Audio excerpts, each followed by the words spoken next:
Salut, bienvenue dans cette vidéo. Aujourd'hui, on va faire une analyse de marché. Donc, on va analyser les différents marchés pour trouver les meilleures opportunités de trading pour cette semaine. Donc, on va d'abord commencer sur les matières premières. Avec en premier le pétrole, on était haussier la semaine dernière. Donc, on était sur une tendance haussière. L'objectif, il est à 89 et ensuite 92. Là, on voit que c'est en train de corriger. Donc, on est toujours dans la tendance haussière. Donc, pour l'instant, on reste haussier. On pourrait corriger jusqu'à ici 86, 85. Pourquoi pas même 84, qui est un niveau de support important. Donc on pourrait corriger jusque 84 pour ensuite repartir à la hausse et viser 89 et 92. Donc pour l'instant, c'est juste une correction. On reste dans une tendance plutôt haussière sur le pétrole. Si on regarde sur le gold ici, sur le gold, on avait une tendance haussière, donc suite à la semaine dernière, on a eu une tendance haussière, on est parti à la hausse, on est proche des 2400, on est en train de corriger actuellement, donc voilà, toujours pareil, on est plutôt sur une tendance haussière. Alors sur le long terme, on est plutôt bien sûr dans un range, mais à court terme ici, on est plutôt sur une tendance haussière avec une correction qui est en train d'arriver, donc on est en train possiblement de corriger pour ensuite repartir sur une tendance haussière. Il faut savoir que sur le très long terme, on est toujours plutôt haussier sur l'or, donc on pourrait repartir sur une tendance plutôt haussière avec comme objectif 2400-2430. Donc pour l'instant plutôt haussier sur le gold également. Si on regarde sur les crypto-monnaies, alors sur les crypto-monnaies, il s'est passé pas mal de choses. On a cassé le support à 60 000. Là, on est arrivé sur le support à 56 000. Ce support-là, on dirait qu'il est en train de casser puisqu'il y a eu des mèches quand même qui sont passées en dessous. Et on a même possiblement une clôture aujourd'hui sous le niveau des 56 000. Ici, ouais, c'est ça, à peu près sur le niveau des 56 000. Donc pour l'instant, on est clairement baissier sur le Bitcoin. Les crypto-monnaies généralement sont plutôt baissières en ce moment. On est plutôt baissier en ce moment. On a cassé les niveaux de support. Possiblement, on a un niveau à 48 000. On pourrait arriver dessus si on continue à baisser. Maintenant, pour le moment, ça va être à suivre. Pour l'instant, on sait que la tendance, elle est plutôt baissière. Sur le très long terme, bien sûr, on est plutôt haussier, mais à moyen et court terme, on est plutôt baissier, donc il faut prendre ça en compte. Ça peut être intéressant de rentrer sur le long terme, mais je pense que la baisse peut continuer à mon avis, et on pourrait continuer jusque 48 000 notamment.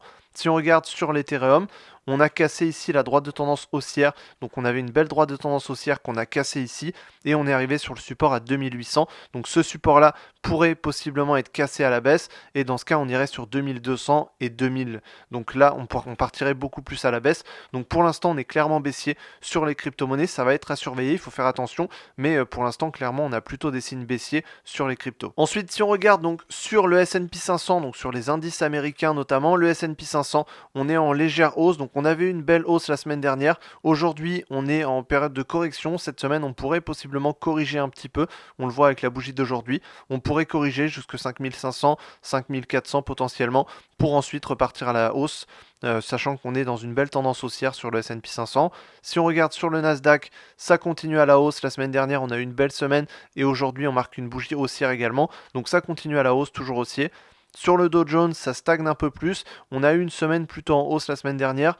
Aujourd'hui, on a une bougie plutôt baissière, donc on pourrait corriger un petit peu. Le Dow Jones est souvent un peu moins à la hausse que le S&P ou que le Nasdaq. Donc ici, on pourrait ranger un petit peu, revenir sur 38 800 par exemple. Mais à long terme, voilà, on est plutôt haussier de toute façon. Sur le CAC 40, alors le CAC 40, forcément, il y a eu les élections en France, donc ça a eu un impact. On voit qu'on a une grosse bougie, beaucoup de volatilité aujourd'hui, mais on a quand même marqué une bougie plutôt baissière. Donc on a quand même une dynamique qui est plutôt baissière. On est venu tester un plus haut, mais ensuite on est redescendu pour marquer une bougie baissière. Donc on est quand même plutôt baissier. Ça va être à suivre ce qui va se passer ici sur le CAC 40, mais je pense qu'à long terme, en tout cas à moyen terme, sur les prochains mois, je pense qu'on pourrait rattraper la baisse qu'on a eue ici, la baisse de fin mai, début juin, voilà. À mon avis, cette baisse, on pourrait la rattraper, donc la rattraper à la hausse. Je pense qu'on pourrait repartir à la hausse d'ici cet été ou alors le mois de septembre. Donc ça peut être intéressant d'acheter les actions françaises qui sont pas très chères actuellement pour pouvoir possiblement profiter d'une prochaine hausse. Donc on a une configuration qui est intéressante.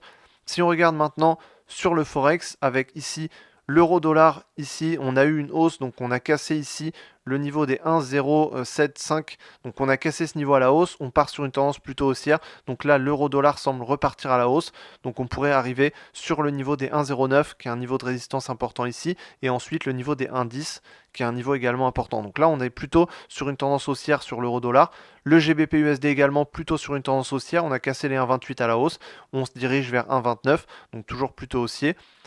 Ici, USD CHF, voilà, on est plutôt dans un range, on a une tendance plutôt baissière, on est aux alentours des 0,9. Donc pour l'instant, on semble repartir un peu plus à la hausse, mais on a quand même un grand range qui s'affiche, donc pas forcément très intéressant. L'USD Yen, alors on était très haussier toutes les semaines dernières. Là, on semble repartir donc à la hausse avec une correction. Donc la semaine dernière, on a eu une petite correction sur les 160.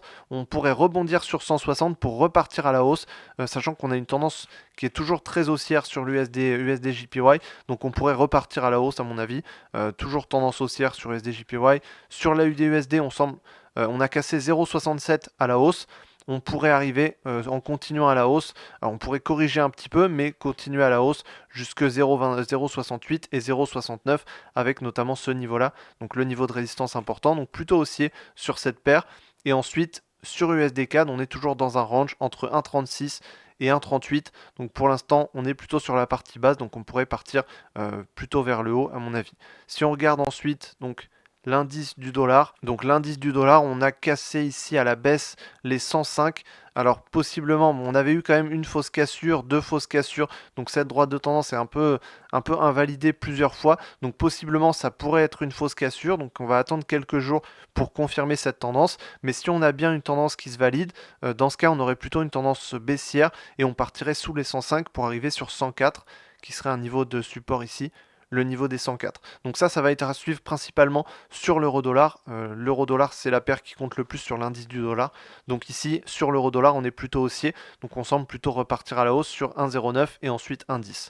Donc ça va être à suivre, en tout cas plutôt haussier sur l'euro-dollar. Donc selon moi, les meilleures opportunités de trading pour cette semaine, c'est en premier sur le Nasdaq avec la grande hausse, la forte tendance qu'on a haussière. Donc ça peut être intéressant d'en profiter. Donc il suffit d'acheter le Nasdaq et ça va monter tout seul. On est sur une forte tendance haussière. Ensuite, sur l'USD Yen avec le rebond sur 160 qui nous offre possiblement un bon point pour profiter d'une future tendance haussière, donc la continuation de la tendance haussière. On pourrait acheter au niveau des 160 pour ensuite viser les 163, 164. Et ensuite sur l'euro-dollar avec la cassure des 1,07 et des 1,08 à la hausse, donc toujours avec une tendance haussière, on viserait 1,09 et 1,10. Voilà, donc j'espère que je t'ai aidé dans cette vidéo à mieux comprendre les marchés pour cette semaine. Si c'est le cas, tant mieux. Si tu veux en savoir plus sur le trading, comment apprendre le trading, comment générer des profits grâce au trading, il y a une formation complète gratuite. Le lien est dans la description, donc n'hésite pas à aller voir ça. Et sur ce, je te dis à la prochaine dans une autre vidéo. Salut!